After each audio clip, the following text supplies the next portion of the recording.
ইতিহাস মানে তো শুধু রাজা বাদশাহের গল্প বা সাল তারিখ মুখস্থ করা নয়, এটা আসলে একটা রহস্য সমাধানের মতো।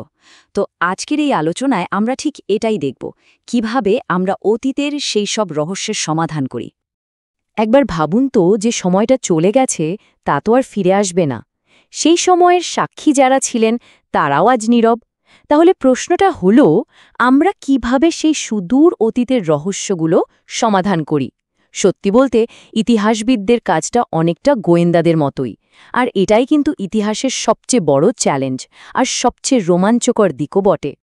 তো চলুন একদম গোড়া থেকে শুরু করা যাক। আচ্ছা, এই যে আমরা ইতিহাস ইতিহাস বলছি, এই শব্দটার মানে কি? শব্দটা এসেছে গ্রিক হিস্টোরিয়া থেকে, যার অর্থই হলো গবেষণা বা তদন্ত। তার মানে শুরুতেই একটা বিষয় পরিষ্কার, ইতিহাস আসলে শুধু কিছু ঘটনা বা তারিখের তালিকা না, এটা একটা চলমান তদন্ত প্রক্রিয়া। আর প্রত্যেক তদন্তের যেমন প্রধান গোয়েন্দা থাকে, ইতিহাসেও তেমন আছেন। যেমন ধরুন হেরোডোটাস, যাকে বলা হয় ইতিহাসের জনক। আবার অন্যদিকে আছেন লিওপোল্ড ফন র্যাঙ্কে, আধুনিক ইতিহাসের জনক। দুজনের কাজের ধরন কিন্তু বেশ আলাদা ছিল। হেরোডোটাস অনেকটা গল্পের মতো করে ইতিহাস বলতেন, আর র্যাঙ্কে এসে বললেন না, গল্প নয়, শুধুমাত্র পাকা দলিলের ওপর ভিত্তি করে ইতিহাস লিখতে হবে। আর সেখান থেকেই বলতে পারেন আধুনিক ইতিহাস চর্চার শুরু। আচ্ছা, যে কোনো তদন্তে গোয়েন্দারা সবার আগে কি করে? ঘটনার সময়টা জানার চেষ্টা করে, তাই না? ইতিহাসের ক্ষেত্রেও ঠিক তাই। সময় বা ক্যালেন্ডার হলো একজন ইতিহাসবিদের প্রথম এবং সবচেয়ে জরুরি হাতিয়ার। ভাবুন, একজন গোয়েন্দা যদি কোনো ঘটনার টাইমলাইনই ঠিকমতো তৈরি করতে না পারেন, তাহলে কি কেস এগোবে? একেবারেই না।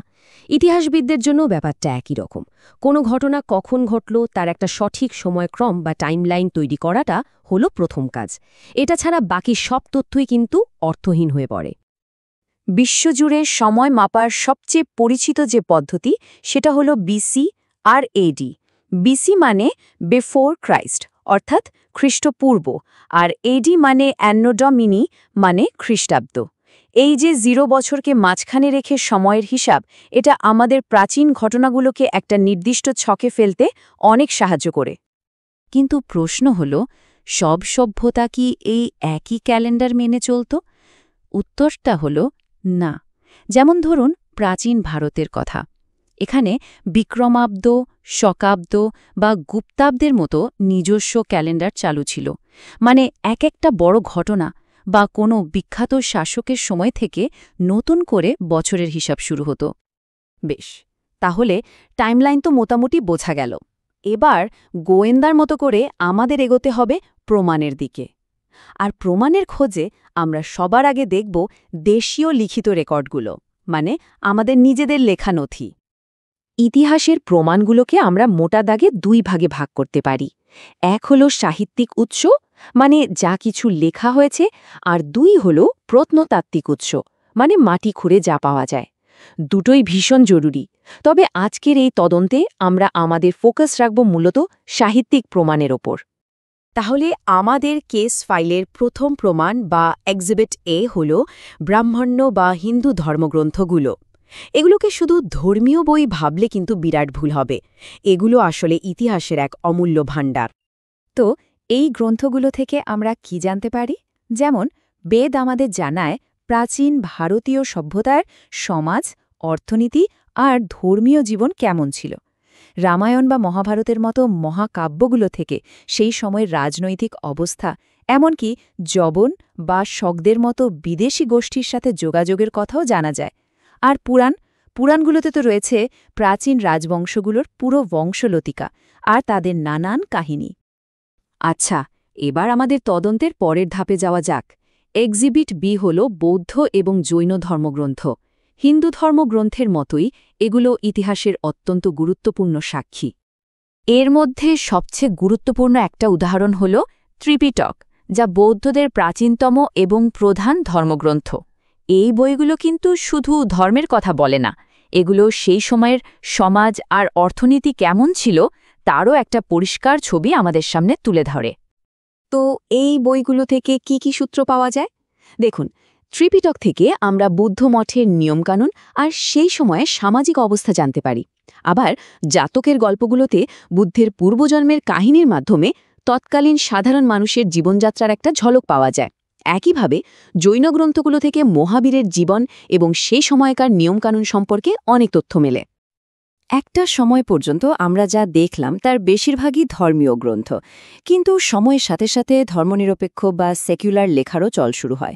যেমন খ্রিস্টপূর্ব ৪র্থ শতকে কৌটিল্যের লেখা অর্থশাস্ত্র।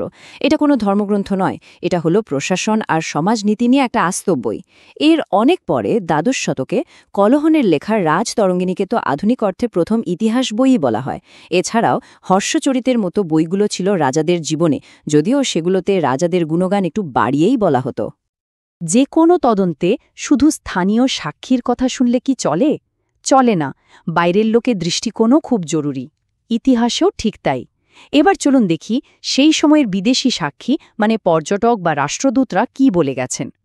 দেশীয় আর বিদেশি এই দুই ধরনের সাক্ষীর বয়ানের মধ্যে একটা দারুণ তুলনা করা যায়। দেশীয় লেখাগুলোতে নিজেদের সংস্কৃতি আর ঐতিহ্য নিয়ে গভীর জ্ঞান থাকত, কিন্তু সেগুলো প্রায়শই ছিল ধর্মকেন্দ্রিক বা রাজার গুণগানে ভরা। অন্যদিকে বিদেশিদের লেখায় সেই পক্ষপাতিত্ব কম ছিল, তারা একটা বাইরের দৃষ্টিকোণ থেকে লিখতেন।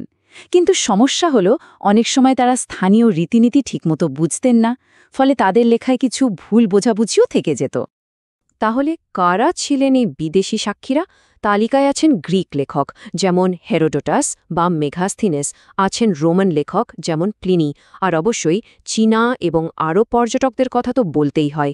এরা কেউ এসেছিলেন ব্যবসা করতে, কেউ তীর্থযাত্রায়, আর নিজেদের অভিজ্ঞতাগুলো তারা যত্ন করে লিখে রেখে গেছেন। এদের মধ্যে একজনের কথা আলাদা করে না বললেই নয়, মেগাস্থেনিস। তিনি ছিলেন একজন গ্রিক রাষ্ট্রদূত।